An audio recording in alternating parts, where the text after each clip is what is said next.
독자 여러분 안녕하십니까? 대구 경북을 대표하는 시도 때도 없는 뉴스 송보입니다. 오늘의 주요 뉴스입니다. 지역에 따라 전기요금에 차등을 두는 지역별 차등 전기요금제가 도입됩니다. 국회는 25일 본회의를 열고 분산에너지 활성화 특별법을 통과시켰습니다. 특별법은 공포 1년 뒤 시행 예정입니다. 지방에서 대량 생산한 에너지를 수요가 많은 중앙으로 송전하는 중앙집중형 대신 수요지 인근에서 에너지를 생산하고 소비하는 분산형으로 변경할 수 있는 토대가 마련됐습니다. 에너지 생산량이 많은 대구 경북의 경우 전기세 인하는 물론 첨단 산업 유치 등 지역 균형 발전 효과가 기대됩니다. 6월 모의 수능에 응시하는 졸업생 비중이 88,300명으로 역대 최고치를 기록한 것으로 나타났습니다. 반면 고3 재학생은 37만 5,375명으로 처음 40만 명 선이 무너졌습니다. 졸업생 증가에 따른 재학생 성적 변화에 영향을 미칠 것이란 분석이 나옵니다. 한국교육과정평가원은 2024학년도 수능 모의평가를 내달 1일 전국 2,107개 고교와 460세 개 지정학원에서 시행한다고 25일 밝혔습니다. 6월 모의평가는 11월 16일 시행되는 2024학년도 수능의 준비시험입니다.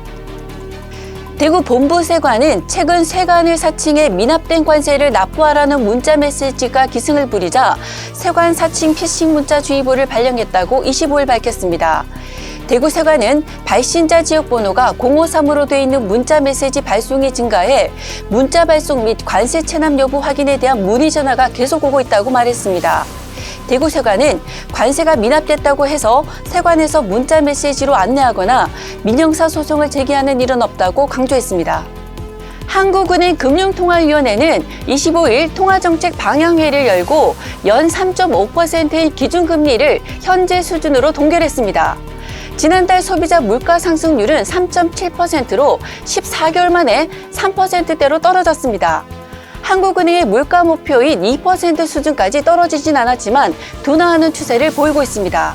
이런 상황에서 금리 인상으로 위축된 경기와 금융에 찬물을 끼얹을 이유가 없다고 판단한 것으로 풀이됩니다. 한국은행은 올해 한국의 경제 성장률 전망은 1.4%로 이전 예상보다 하향 조정했습니다.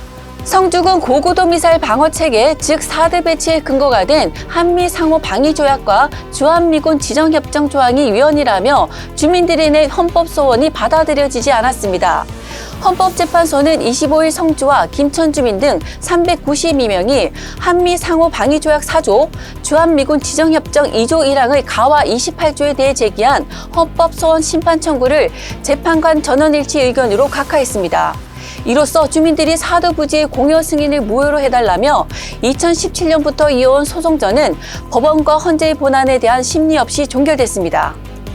이종호 과학기술정보통신부 장관은 25일 오후 전남고흥 나로우주센터에서 열린 브리핑을 통해 누리호 3차 발사가 국민의 관심과 성원 속에 성공적으로 완료됐다고 공식 발표했습니다. 이 장관은 누리호의 기술적 안정성을 높이기 위해 2027년까지 3차례 더 비행을 수행할 것이라고 설명했습니다.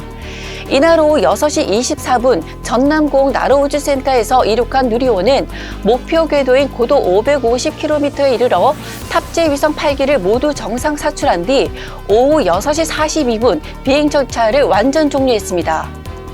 오늘은 우산을 챙기는 것이 좋겠습니다. 26일 대구와 경북 지역에 오후부터 저녁 사이 소나기가 내려 더위가 잠시 주춤해지겠습니다.